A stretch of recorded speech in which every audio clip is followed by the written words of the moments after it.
할렐루야. 하나님의 크신 은혜와 평강이 오늘 예배하는 우리 모든 성도들에게 함께 하시기를 축복합니다. 여러분, 지난 한 주간 잘 지내셨습니까? 지난 한 주 유독 더웠던 한 주였던 것 같습니다. 아직 6월인데 8월처럼 폭염 같은 느낌이 들어서 참 힘든 한 주간이었는데요. 앞으로 더 더운 더위가 찾아올 거라 생각이 듭니다. 우리 하나님께서 우리 모든 성도들의 마음과 영혼과 육신을 이 무더운 여름 가운데도 지켜주셔서 참 평안과 기쁨 안에 살아가셨으면 좋겠습니다. 저는 지난 주간 말씀드린 대로, 기도 부탁드린 대로 본해퍼 설교 세미나를 다녀왔는데요. 장소가 여수였습니다. 여수에 있는 돌산이라는 곳인데 돌산 감리교회, 갈릴리 교회에서 진행을 했습니다. 교회의 모습인데요, 바닷가 바로 옆에 있는 교회입니다. 참 예쁘죠? 한번 더 다음 사진도 보여주시면, 교회 내부에 들어오면 이렇게 녹색 교회로 되어 있고요, 아기자기한 인형들도 있고 아주 예쁘게 잘 갖춰져 있습니다. 예배당은 작지만 얼마나 아름다운지요. 그 안에 그 강단도 그렇고 녹색이 있어서 참 좋았습니다. 이분이 담임 목사님입니다. 김순현 목사님. 한번 잘 보시면 제가 이상적인 목회자 외모상으로 삼고 있는 보기만 해도 위로가 되고 은혜가 되는, 인격이 참 좋으시고요, 영성이 깊으시고, 왜 웃으시는지 모르겠는데 그리고 그 탁월한 번역가이십니다. 감리교 목사님이시고요, 좋은 신학서적 한 50여 권을 번역하신 김순현 목사님, 또 IVP나 복 있는 사람 출판사에서 많은 좋은 책들을 번역하신 좋은 목사님입니다. 저도 이제 번역을 하고 싶은 그런 소명이 있는데 모델로 삼고 싶은 그런 목사님입니다. 그 다음 사진도 쭉 보여주시면, 이 교회는 좀 특별한데요, 교회 마당에 꽃이 많습니다. 우리 해림교회만 꽃이 많은 줄 알았는데 이 갈릴리 교회 가면 온갖 꽃들이 많아요. 우리가 알고 있는 국립수목원에서 선정한 가보고 싶은 한국의 100대 정원에 뽑히는 그런 비밀 정원, 교회 마당에 비밀 정원이라는 우리 화원이 있습니다. 꽃들이 참 다양해요. 제가 찍은 사진들인데요, 참 예쁘죠? 열매들이 있고요, 이렇게 마당이 이렇게 되어 있습니다. 또 예배드리고 여기서 고기 구워 드신다고 하더라고요. 그래서 전원교회 참 부럽다라는 생각을 했습니다. 그 다음 사진도 쭉 보여주시면 좋습니다. 꽃들 이름 배우느라고 했고, 제가 또 다음에 아마 나올 텐데 이 책을 또 쓰셨는데요, 정원사의 사계라는 책이 있습니다. 이 김순현 목사님께서 이 교회에서 25년 목회를 하셨는데 처음에는 그냥 황무지였다고 하더군요. 그런데 한 300여 종에 넘는 꽃들을 심으시고 교인들과 함께 이 정원을 가꾸셔서 이 시대의 그리스도인들은 정원사가 되어야 합니다, 이런 메시지를 가지고 계신 분입니다. 창조 영성, 또 깨어진 이 피조 세계를 하나님의 생명으로 채워가는 그 모습들이 참 은혜가 되었습니다. 그래서 우리 수도권에는 우리 해림교회가 있고 여수에는 갈릴리 교회가 있다. 그래서 우리 교회 아름다운 또 화원, 정원 꾸며나가면 좋겠고, 그런 마음을 갖게 되었습니다. 이곳에서 이 김순현 목사님이 번역하신 보네퍼라고 하는 목사님, 디트리 보네퍼라는 목사님의 설교에 대한 세미나를 했습니다. 책 사진을 좀 보여주시면, 그 보네퍼 목사님은 천재 신학자로 유명합니다. 독일 히틀러 시대에 독일의 양심, 또 교회의 양심을 지켰던 또 목회자이시고, 탁월한 또 설교자이시고 탁월한 신학자이셨는데요, 그분의 설교를 공부하는 그런 시간이어서 참 은혜가 되었습니다. 저도 이제 여러 책들을 읽으면서 마음속에 품고 돌아온 것은, 정말 목숨의 위협이 있고 또 많은 교회가 세속화될 수 있는 타락의 유혹들이 많이 있을 때 오직 말씀과 그리스도 중심의 삶을 끝까지 지켰던 목사님의 모습이 참 감동이 되었습니다. 우리 인생이 성공이 아니라 섬김이어야 되는 줄 믿습니다. 우리 주님이 그런 삶을 사셨고요, 우리가 어떤 타이틀을 얻고 성취를 하는 것 이전에 우리가 참 그리스도의 제자가 되는 것이 얼마나 중요한가. 그리고 설교는 어떤 기교나 또 사람들을 웃기게 하거나 또 사람들에게 감동을 주거나 또 새로운 변화를 촉구하는 것도 중요하겠지만 더 중요한 것은 그리스도의 복음을 전달하는 것, 그 삶을 살아내는 것이다 라는 생각을 해서 참 은혜로운 세미나가 되었습니다. 기도해 주셔서 참 감사하고, 우리 교회가 또 창조의 영성으로 또 그리스도 중심의 교회로 잘 성장해 나갈 수 있도록 여러분 함께 기도해 주시면 좋겠습니다. 우리는 성령 강림절을 맞으면서 사도행전 2장 성령 강림의 사건에 대해서 계속해서 사도행전 2장의 말씀을 가지고 강의 말씀을 나누고 있습니다. 특별히 지난주 나눈 말씀을 여러분 기억하실 겁니다. 성령 충만한 이 베드로는 자신의 지식과 경험을 초월해서 성령이 감동을 주신 말씀들을 증거했는데요, 바로 시편 19편의 말씀도 또 시편 110편의 말씀도 그는 선포했습니다. 시편 110편의 복음이 무엇이었습니까? 지난주에 나눈 말씀 두 가지였죠. 다윗이 예언자가 돼서 그의 왕 후손으로 올 그리스도 메시아가 어떤 분이신가? 그분은 만왕의 왕이시다. 예수 그리스도는 나사렛 목수셨고 작은 가난한 사람이셨지만 하나님께서 그가 십자가에 죽으셨을 때 사망의 덫에서 풀어 살리셨고 그를 하나님의 오른편에 세우셨다 말씀하였습니다. 통치의 완성자가 예수 그리스도다. 왕이 이 세상을 통치하는 것 같고 권력자, 장군들이 통치하는 것 같지만 우리 보이지 않는 모든 세계를 운행하시고 통치하시는 분은 우리 주 예수 그리스도이시다. 이것이 베드로의 첫 번째 복음이었습니다. 두 번째는 예수 그리스도는 누구셔요? 영원한 제사장이시다. 멜기세덱의 반차를 따른 아론 계열이 아니고 하나님이 세워주신 중보자, 치유자여서 우리의 죄를 해결해 주시고 우리의 상처를 치유해 주시고 우리가 죄를 떠나 하나님께 나갈 수 있도록 이끌어 주시는 영원한 제사장이시다. 그리고 그 주님은 우리에게 동일하게 왕의 소명, 제사장의 소명을 주셨다. 지난주에 나눈 말씀입니다. 여러분, 지난 한 주 왕 같은 제사장으로 사셨습니까? 네. 여러분, 일생을 우리가 세상에 평가받는 어떤 모습이 아니라 하나님이 우리에게 주신 부여하신 이 아름다운 소명, 왕으로서, 왕은 질서 또 돌봄의 또 통치의 힘이죠. 또 제사장은 치유와 중보입니다. 그 사명을 잘 감당하는 여러분 되시기를 축원합니다. 이제 오늘 말씀 베드로의 설교 이후에 일어난 사건들을 우리가 설명해 주고 있는데요, 36절의 말씀을 같이 읽겠습니다. 함께. 그런즉 이스라엘 온 집은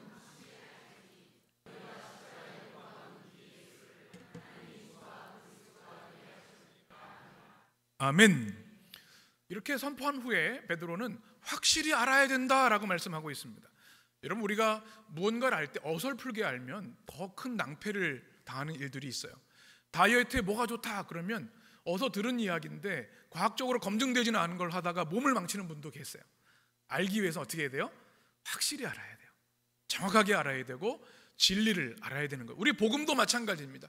우리 인생에서 확실히 알아야 할 것 두 가지를 베드로가 말합니다. 첫 번째는 예수 그리스도가 누구시라고요? 주님이시다. 크리스토스라는 단어입니다. 큐리오스라는 단어죠. 큐리오스. 예수 그리스도는 만유의 주인이시다. 우주 만물 창조하신 모든 것의 주인이시고 인류의 주인이시고 우리 개인 한 사람의 호흡과 우리의 모든 시간과 재능과 소유, 누구의 것이에요? 우리 주님의 것이다. 우리의 모든 소유는 주님께 달려있다. 예수 그리스도가 나의 주님이시다. 이것이 우리에게 주신 진리의 복음입니다. 여러분, 우리가 믿음 생활한다고 하신 이 고백이 있어야 됩니다. 여러분의 주인이 누구이십니까? 여러분 좀 확신이 없으신 것 같아요. 내가 이 재산 다 주님 거 아닌데, 내 재능 내가 노력해서 얻은 건데. 그런데 성경은 우리의 모든 존재 또 우리의 모든 소유가 주님께 속해 있다고 말씀합니다. 그럴 때 우리는 비로소 자유할 수 있고 평화를 누릴 수 있는 줄 믿습니다. 우리의 생명도 우리의 시간도 재능도 우리 주신 은사도 주님의 것입니다. 예수님을 주님으로 고백할 수 있는 여러분 되시기를 축원합니다. 두 번째는 뭐예요? 주와 그리스도. 이게 크리스토스죠. 히브리어는 메시아라는 뜻입니다. 우리를 구원하실 분은 오직 예수 그리스도 한 분이라는 겁니다. 최고 권력자인 왕도 장군도 우리를 구원할 수 없습니다. 우리를 죄와 사망과 사단의 법에서 우리를 해방시킬 수 없습니다. 누구만요? 예수 그리스도만, 십자가에 죽으신 우리 주님만이 우리의 그리스도가 되시는 거죠. 그래서 베드로는 이 두 가지를 확실히 알지니라고 선포하고 있습니다. 혹시 우리도 믿음 생활하면서 내가 다 안다고 생각하지만, 내가 예수님이 나의 주인이시고 나의 구원자라고 고백하지만 정말 그런가? 내 매일의 삶에서, 회사의 삶에서 중요한 인생의 문제가 있을 때 예수님을 나의 주님으로, 나의 구원자로 고백하며 살고 있는가? 오늘 말씀이 도전이 되어서 다시 한번 여러분의 입술에, 여러분의 중심에 예수님만이 나의 주님이시고 그리스도이십니다 고백할 수 있는 여러분 되시기를 축복합니다. 이제 37절에 보면 베드로의 설교가 끝난 다음에 사람들이 어떻게 반응한지를 설명하고 있습니다. 우리 37절 같이 읽겠습니다. 그들이 이 말을 듣고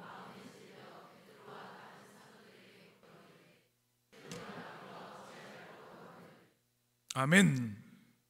그들이 이 말을 듣고, 베드로의 설교를 듣고 어떻게 됐다고요? 마음에 찔렸다라고 생각합니다. 여러분, 마음에 찔림이 여러분의 혹시 있으십니까? 그런 경험들이 있으시죠? 그래 살다 보면 내가 이렇게 해야 되는데 그렇지 못해서 찔리는 일들이 있어요. 특별히 가족들에게 그런 경우가 많죠. 우리 부모님께 효도해야 되는데 이 마음같이 잘 안 돼. 그럼 찔리는 순간들이 있고요. 자녀들에게도 마찬가지예요. 부모도 불완전한 사람이기에 자녀들에게 때로는 감정으로 또 자기의 기준으로 판단해서 상처 줄 때가 있죠. 그럴 때면 또 찔림이 옵니다. 신앙생활도 마찬가지입니다. 예수님께서 십자가에서 나를 왜 죽으시고 구원해 주셨는데 나는 구원받은 그리스도인으로 합당하게 살고 있는가? 한 주를 돌아봐도 죄송하고 찔림이 있는 겁니다. 또 주님께서 내게 이런 사명을 주셨고 이런 소명을 주셨는데 그렇게 살지 못할 때 찔림이 찾아옵니다.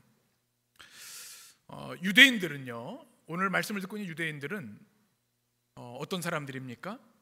예수님이 십자가에 돌아가실 때 바라바를 풀어주고 나사렛 예수 십자가 못 박아라고 얘기했던 사람이에요. 근데 베드로의 설교를 들어보니까 그 나사렛 예수가 하나님 보내신 메시아였던 거예요.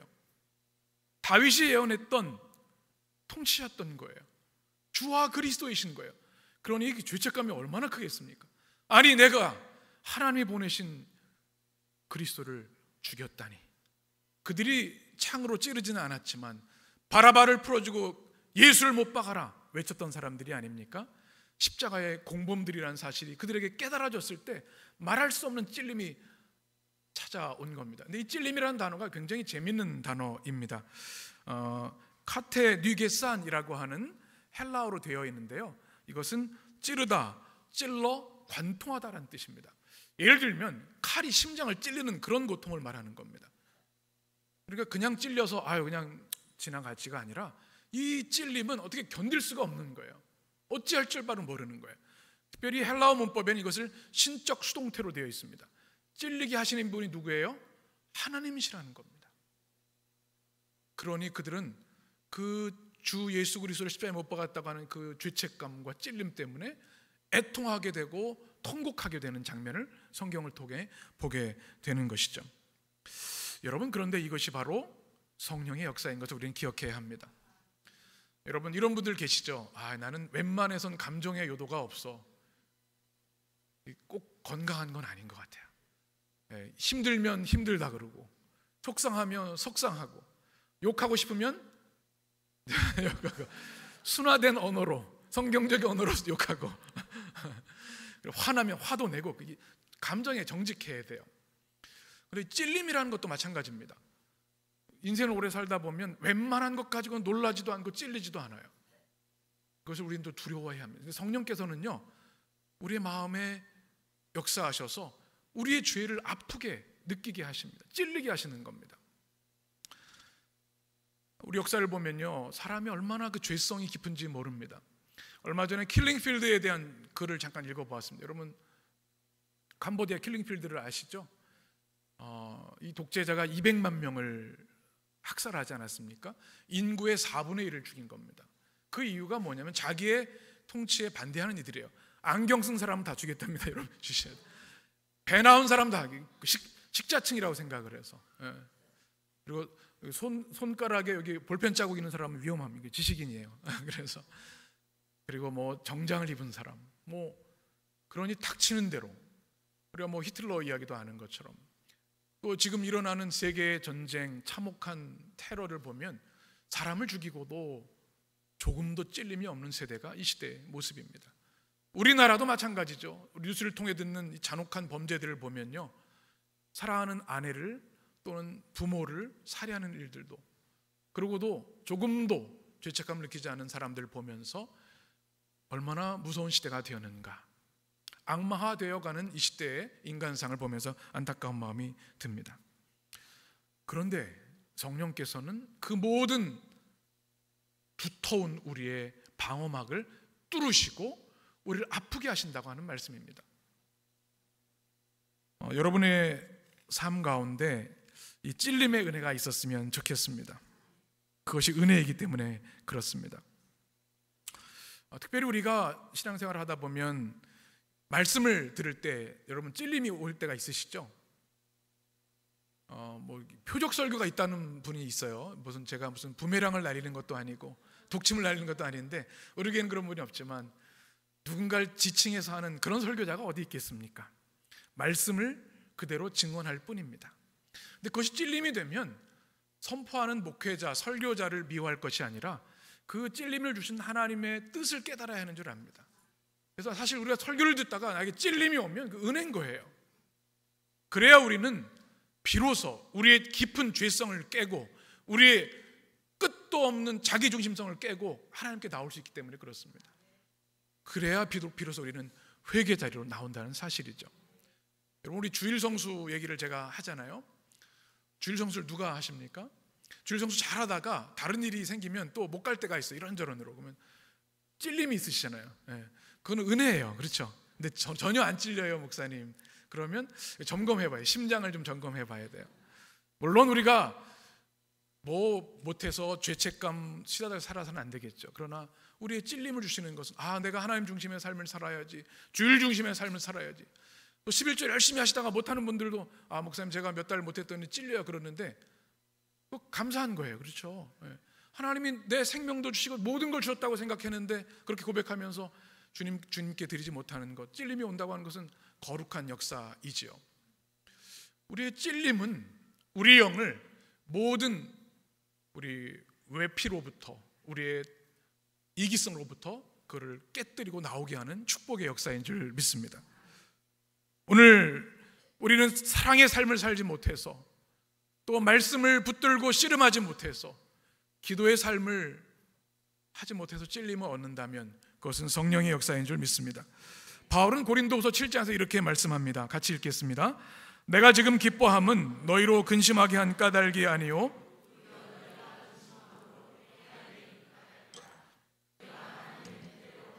근심하게 된 것은 우리에게서 아무 해도 받지 않게 하려 함이라. 10절 같이, 하나님의 뜻대로 하는 근심은 후회할 것이 없는 구원에 이르게 하는 회개를 이루는 것이요 세상 근심은 사망을 이루는 것이니라. 아멘. 세상 근심은 사망에 이르게 하지만 하나님의 뜻대로 하는 근심은 어떻게 된다고요? 우리를 구원에 이르게 한다. 우리가 찔리고 거룩한 근심을 가질 때 우리는 구원의 길로 박차고 나가게 되는 것이죠. 우리가 십자가를 바라봅니다. 십자가에는 두 가지 중요한 메시지가 있습니다. 하나님의 무조건적인 사랑, 무제한적인 사랑입니다. 세상에 그런 사랑이 어디 있겠습니까? 부모의 사랑도 그럴 수 없고요, 사랑하는 여인의 사랑도 그럴 수 없습니다.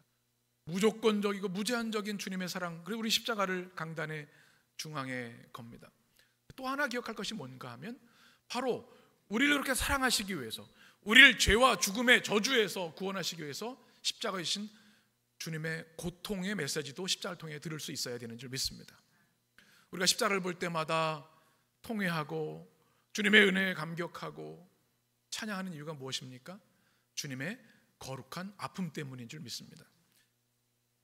우리 성도들의 삶 가운데 저는 이런 생각을 합니다. 하나님, 오늘 말씀을 통해서 우리 안에 영적인 감각들이 살아나서 거룩한 찔림이 회복되게 하여 주옵소서. 주님의 고통이 느껴지는 교회, 주님의 고통이 나의 것으로 고백되어지는 성도들이 되게 하여 주옵소서. 주님께서 그들을 통해 하나님의 새 창조 역사를 이루시는 줄 믿습니다. 이 말씀을 들은 그들에게 사람들이 뭐라고 하냐면, 사도들에게, 베드로에게 우리가 어찌해야 되겠습니까? 우리가 하나님 우리에게 보내신 메시아를 죽였는데 이 큰 죄를 우리가 어떻게 용서받을 수 있겠습니까? 도대체 어찌해야겠습니까? 이때 베드로는 대답을 하지요. 38절 말씀을 같이 읽겠습니다. 베드로가 이르되 너희가 회개하여 죄사함을 받으라. 그리하면 성령의 선물을 받으리니. 아멘. 첫 번째는 뭐예요? 회개하라. 회개를 여러분 잘 아시죠? 회개는 메타노이아라는 단어입니다. 방향 전환입니다. 죄와 죽음으로 가던 길을 계속 가면 죄와 멸망에 빠지는데 그 길에서 유턴해서 돌이켜서 하나님의 길, 생명의 길로 돌아오라는 주님의 말씀입니다. 이게 뭐예요? 회개입니다. 그러니 십자가에 못 박아라 죄지었던 유대인들을 향해서 이제는 그 모든 것을 벗어버리고 회개하라고 말씀하고 있는 거죠. 회개는 결단이 있어야 합니다. 끊어내지 않으면 돌이키기가 쉽지 않아요. 우리는 회개하기 위해 몸부림쳐야 합니다. 회개는 그냥 뉘우치는 것으로 끝나는 것이 아니라고 그랬죠. 고쳐야 합니다. 뉘우치는 것은 회로 끝나는 거예요. 고칠 개자, 그 고칠 개자가 가죽을 벗기는 뜻이라고 한자에 나와 있죠. 그토록 고통스럽다는 거예요. 그럼에도 불구하고 그 길만이 살 길이기 때문에 회개하라, 돌이켜라, 베드로는 말하고 있습니다. 그 다음에 또 뭐라고 말합니까? 세례를 받으라. 회개하면 끝나는 게 아닌가? 그런데 베드로는 세례를 받으라고 말합니다. 여러분, 세례가 무엇입니까? 회개는 찢는다는 뜻이잖아요. 그렇죠? 원래는 우리 침례라는 얘기도 쓰고 세례라는 얘기도 하지만 죄를 씻어내는 의식입니다. 그리고 이 원래 뵙티조라고 하는 헬라어로 되어 있고 영어로는 뵙티즘이라고 얘기를 하죠. 물에 잠기다는 뜻입니다. 뜻은 뭐냐면 우리가 물에 잠김으로 우리의 옛자, 죄된 속성은 다 죽는 겁니다. 그 다음에 물 위로 올라올 때는 그리스도와 함께 다시 사는 겁니다. 세례받았다고 하는 것은 뭐냐면 나는 내 옛자는 죽었다. 십자가에서 나도 주님과 함께 내 모든 죄, 내 인간의 죄성, 욕심, 탐욕, 세속적인 마음들 다 죽었다. 그리고 세례받은 후에 다시 그리스도와 함께 새 생명으로 산다라는 뜻을 가지고 있는 거죠. 이 세례는 매우 중요합니다. 세례받을 때 우리 교회 공동체의 정식 교인이 됩니다. 아직 세례받지 않은 분들이 계시다면 여러분 우리 또 성탄절 부활절에 사모하는 마음으로 또 기도하시고 세례 교육을 마치시고 세례 받으셨으면 좋겠습니다. 로안 윌리엄스의 이야기를 우리가 같이 나눴죠. 그리스도인의 4가지 핵심 기둥. 누가 그리스도인인가? 4가지는 최소한 가지고 있어야 된다. 첫 번째가 뭐예요? 첫 번째가 세례입니다. 두 번째가 우리 금요신 예배 때 공부했죠. 성경 읽고 말씀에 순종하는 자가 그리스도인입니다. 세 번째는 성찬, 그리스도의 복음의 집약체인 성찬을 받는 사람. 네 번째가 인간이 할 수 있는 가장 위대한 행동, 기도. 이 4가지입니다. 세례, 성경, 성찬, 기도. 그 중에 첫 출발이 뭐예요? 세례입니다. 우리는 날마다 세례를 기억해야 합니다. 우리 강단에 보면 이 세례수가 여기 있죠. 우리 세례를 기억하기 위해서, 그리스도의 보혈의 은혜를 기억하기 위해서 우리가 가지고 있는 것이죠. 세례를 받을 때 우리는 그리스도와 연합하는 새로운 사람으로 사는 결단을 하게 되는 겁니다. 그 다음에 무엇을 받으라고 말하죠? 세 번째, 무엇을 받으라? 죄 사함을 받으라. 여기 사단 단어를 유의할 필요가 있습니다. 사함이라는 단어가 아페시냐라는 단어인데요, 해방, 용서라는 뜻을 가지고 있습니다. 그러니까 죄와 죄로 인한 형벌로부터 해방을 받으라는 뜻입니다. 구원을 받으라는 뜻입니다. 구약 성경에 어떻게 우리가 죄사함을 받을 수 있습니까? 하나님의 법은 피 흘림이 없이는 죄사함이 없습니다. 그래서 제사법을 우리에게 주셨습니다. 우리가 죽어야 되는데 죄의 삭은 사망인데 짐승에게 전가해서 내가 사랑하는 가축을 데리고 와서 각을 뜨고 피 흘려서 죄사함을 받습니다. 주님 주신 죄사함의 방법입니다. 그런데 이것은 반복적이고 일회적입니다. 끊임없이 죄를 짓기 때문에. 그런데 예수님이 오셔서 어떤 은혜를 주셨어요? 이 구약의 제사는 불완전한 제사, 반복적인 제사이지만 예수님은 죄 없으신 하나님의 어린 양이시기 때문에 단 한 번의 완전한 희생제물이 되셔서 우주적 대속의 은혜를 주셨습니다. 그 피 흘림을 우리가 믿고 의지하면 우리의 모든 죄를 용서받고 죄로 인한 형벌로부터 해방받는 겁니다. 이게 뭐예요? 죄사함입니다.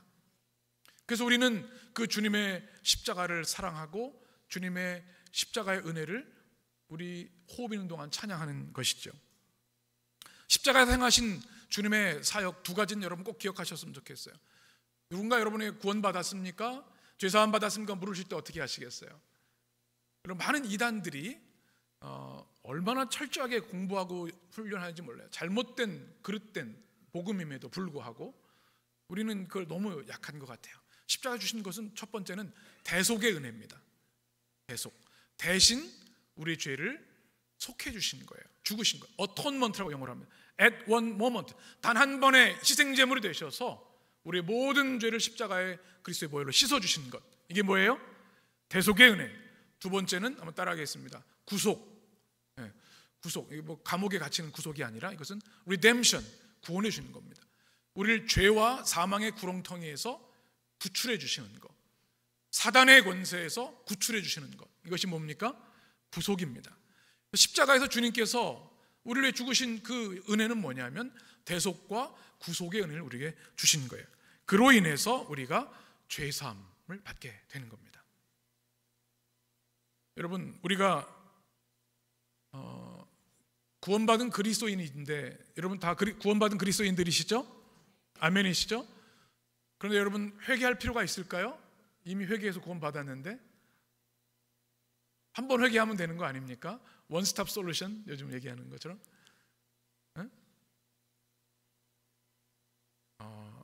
우리가 회개하는 이유가 있어요. 근데 많은 이단 중에 거짓 복음이 한 번 회개했으니, 뭐 구원파 같은 경우에도 그 다음부터는 죄 지어도 상관없다고 해서 수단과 방법을 가리지 않고 사업장을 확장시키고 사람들을 핍박하고 조종하는 일들을 막 머금지 않습니까? 우리가 죄사함 받은 것은 원죄로부터 죄사함을 받은 겁니다. 그렇죠? 그래서 예수님의 십자가를 우리가 의지할 때 우리의 원죄, 오리지널시, 우리 존재적인 근원적인 죄는 십자가에서 다 용서받았습니다. 그래서 원죄가 십자가의 은혜를 통해서 원복이 된 겁니다. 오리지널 블레싱으로 바뀐 거예요. 아멘이시죠? 그런데 우리는 육신의 몸을 입고 있기 때문에, 연약하기 때문에 날마다 죄를 짓습니다. 원죄로부터는 우리가 죄사함을 받았지만 자범죄로부터는 우리 끊임없이 회개해야 되는 것이죠. 아멘이시죠? 회개를 통해 우리는 주님을 닮아갈 수 있고 성화의 길로 나갈 수 있습니다. 회개 없이는 우리는 그리스도를 닮아갈 수 없습니다. 끊임없이 우리는 죽는 날까지, 주님 나라 가는 그날까지 회개의 삶을 살아야 되는 거죠. 그래서 죄사함을 십자가 앞에 날마다 받아야 하는 것입니다.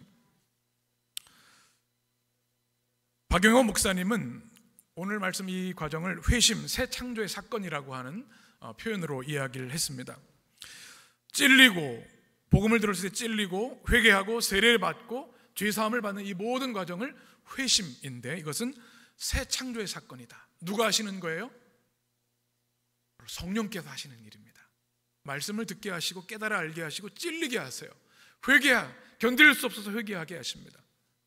그리고 자신을 주님께 헌신하며 세례를 받고 예수 그리스도의 십자가 대속과 구속의 은혜로 죄로부터 해방되는 죄사함을 받게 하십니다. 이 회심의 사건은 성령께서 창세기 1장에 창조하시는 사건처럼 우리 안에서 새 창조 역사를 이루시는 것이라는 말씀이죠. 이 은혜가 여러분 가운데 있게 되기를 원합니다. 이 회심이 있어야 하고 회개가 있어야 되는데요, 그러면 우리 주시는 선물이 있습니다. 38절 말씀 후반절에 보면 그리하면 무엇을 선물로 주신다고요? 성령의 선물을 받으리라. 여러분 받고 싶은 선물이 있으시죠? 네. 좋은 선물들 이게 다 마음속에 깨달으셔야 될 텐데, 네. 받고 싶은 선물들이 있어요. 뭐 크고 뭐 비싼 거 아니더라도 마음이 담긴, 정성이 담긴 선물을 주고받는 건 참 좋은 일인 것 같아요. 그런데 우리 인생에서 단 하나의 선물이 필요하다고 한다면 우리가 구해야 할 단 한 가지의 선물은 바로 성령의 선물인 줄 믿습니다. 보혜사 성령님만 우리 안에 있으면 우리의 모든 인생의 문제, 절망과 좌절의 순간에도 일어날 수 있고, 보혜사 성령께서 우리의 모든 아픔으로부터 우리를 치유하시고 우리를 변호하시고 보호해 주시기 때문에 그렇습니다. 성령의 선물이라는 단어는 두 가지 의미가 있습니다. 하나는 성령 자신이 최고의 선물이라는 뜻이고요, 성령이 주시는 모든 것이 성령의 선물입니다.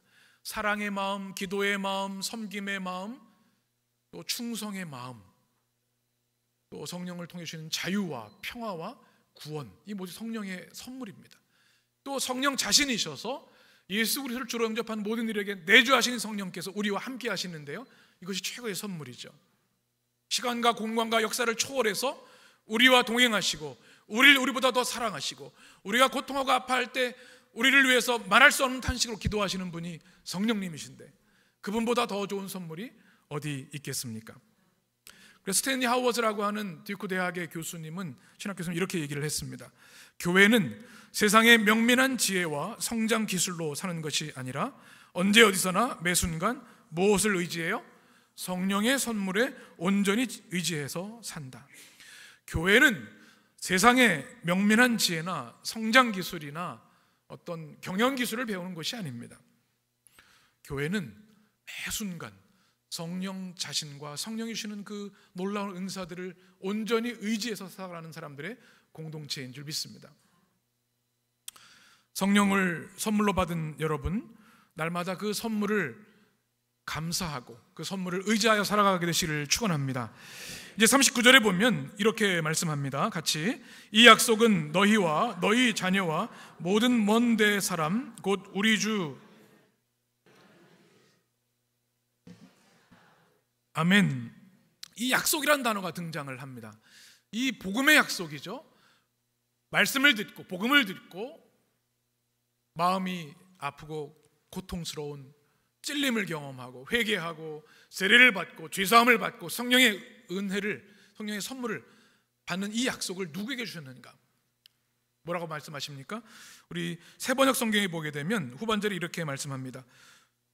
곧 우리 주 하나님께서 부르시는 누구에게? 모든 사람에게 주신 것이다. 차별이 없이다는 말씀입니다. 성경에 보면 너희와 너희 자녀, 그 당시에는 가족 중심의 사회였습니다. 그래서 가장이 예수님을 믿으면 그 가정은 자녀, 아내, 모두 종들까지 예수 믿는 가정이 되는 거예요. 그래서 너와 너희 자녀라고 말했고, 그 다음에 멀리 떨어져 있는 모든 사람, 이것은 이 예루살렘을 넘어서 세계 열방의 만방의 모든 이들에게, 누가요? 하나님이 부르신 모든 자들에게 이 약속이 주어졌다. 이것이 얼마나 큰 은혜입니까? 우리 인생의 가장 큰 축복 중에 하나는 하나님이 우리를 불러주셨다는 것입니다. 아무나 예배 자리에 있을 수 있는 것이 아닙니다. 하나님이 부르셔야 우리가 예배 자리에 있을 수 있고요, 아무나 예수님을 우리의 주와 그리스도로 믿을 수 있는 것이 아닙니다. 주님이 우리에게 믿음을 주시고 회개의 영을 주셔야만 예수님을 나의 주님으로 그리스도로 고백할 수 있는 것이죠. 그래서 우리 인생의 가장 큰 축복은 하나님의 부르심입니다. 지금도 끊임없이 우리를 부르고 계시고 많은 영혼들에게 마음을 두드리십니다. 중요한 건 뭐예요? 마음을 열고 주님을 영접하는 겁니다.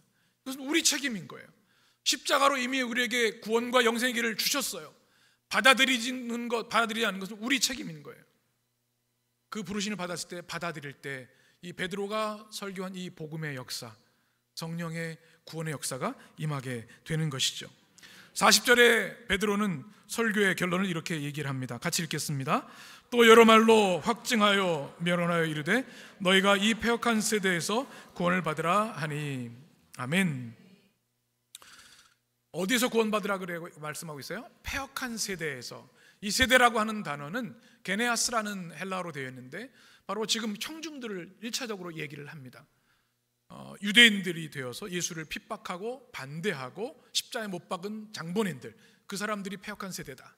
그리고 이 시대에도 미래에도 하나님을 대적하고 그리스도를 부정하는 이들, 이게 패역한 세대 되는 거죠. 이 패역하다라고 하는 성경 단어를 보게 되면 이 목수가 쓰는 단어입니다. 목수가 나무를 가지고 뭐 책상도 만들고 걸상도 만드는데 도무지 쓸데없는, 그러니까 어그러지고 굽어져서 쓸데없어 버릴 수밖에 없는 그 나무를 패역하다는 단어로 쓰여져 있습니다.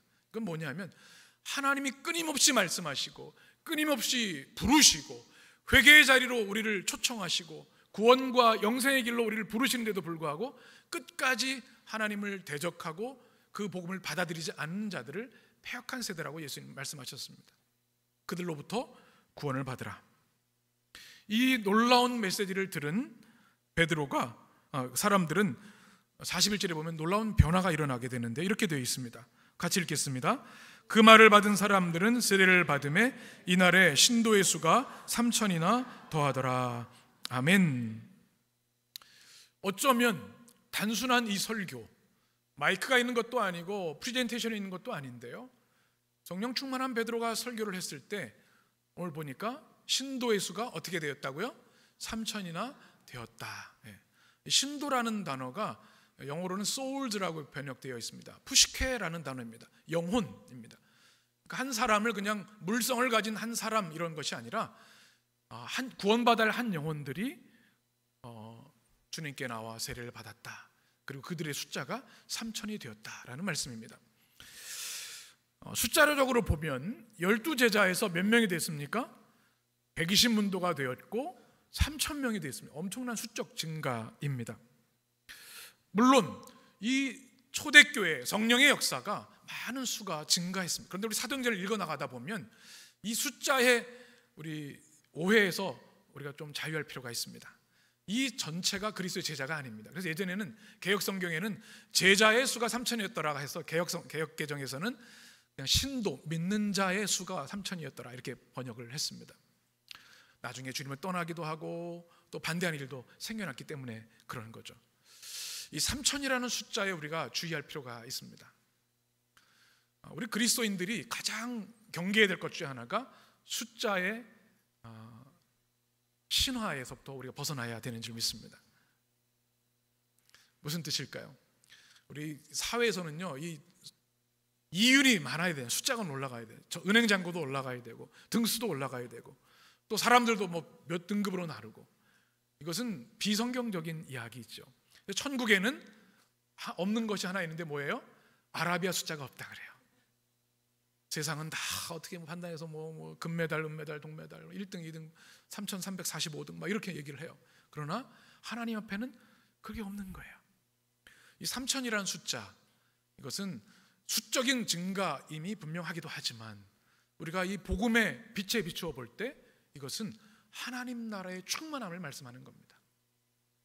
자기 중심성에 갇혀있던 이들이 회개하고 예수를 주로 그리스도로 영접하여서 주의 나라를 위해 자신의 인생을 드리고 헌신한 이들이 3,000명이 되었다고 하는 것, 이것을 우리는 오병이의 기적처럼 많은 하나님의 백성들이 세워진 것을 말합니다. 이것이 이제 다음 주에 나눌 말씀인데요, 이것이 뭐예요? 뭐가 돼요?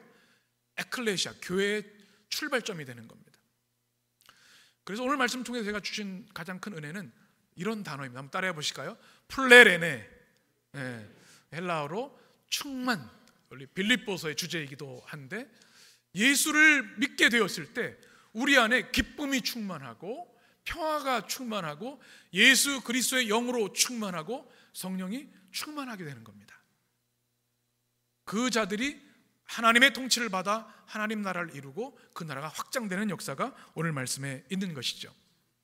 여기서 주목할 것이 또 하나 있습니다. 바로 그냥 3,000명이 아니라는 거예요. 무엇 받은? 세례받은 사람들. 그 당시에 세례받는 것은요, 목숨을 거는 일이었습니다. 초대교회에서 세례받는다는 것은 나는 죽을 각오가 되어 있습니다. 예수님을 위해 난 죽을 각오가 되어 있습니다. 이런 말입니다. 그래서 그들이 만날 때마다 인사하는 것, 마라나타 주 예수 어서 오시옵소서 하고 또 함께 당신의 세례를 기억하십시오. 사나 죽으나 우리는 그리스도를 위해 사는 죽는 사람입니다. 세례받은 자가 3,000명이면 얼마나 강력한 역사가 일어날까요? 우리 해림교회 주신 주님의 분명한 은혜와 복음이 있는 줄 믿습니다. 오늘 말씀을 통해서 우리는 성령께서 행하시는 회개와 부흥의 역사를 보았습니다. 세례받아 주를 위해 자신의 생명을 걸고 헌신하는 이 3,000명의 성도들처럼 우리 또한 주의 나라를 위해 세례받은 성도로서 헌신할 수 있게 되기를 간절히 축원합니다. 우리 성도들 한 사람 한 사람에게 우리 교회에 회개의 영을 부어주시고, 부흥이 무엇입니까? 영혼이 살아나는 것이 부흥입니다. 숫자적 부흥을 얘기하는 것이 아닙니다. 본질이 회복되고 우리의 영혼이 살아나는 이 부흥의 역사가 우리 교회 위에, 여러분의 심령 위에 임하게 되기를 축원합니다. 기도하겠습니다.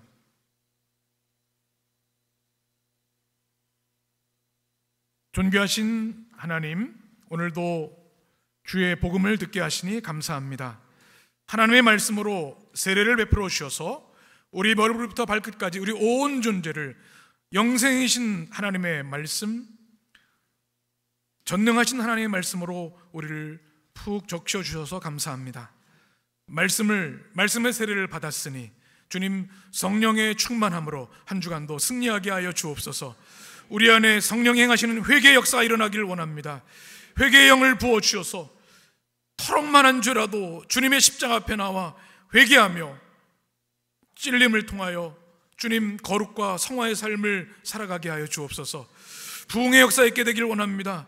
우리의 모든 죄가 태워지고 우리의 죽은 영혼들이 살아나고 우리 안에 복음의 생명력이 넘쳐서 세례받은 3,000명처럼 우리가 서 있는 그곳에 하나님의 나라, 하나님의 통치, 하나님의 의와 진리와 평강이 임하는 역사가 임하게 하여 주옵소서. 예수님의 이름으로 기도합니다. 아멘.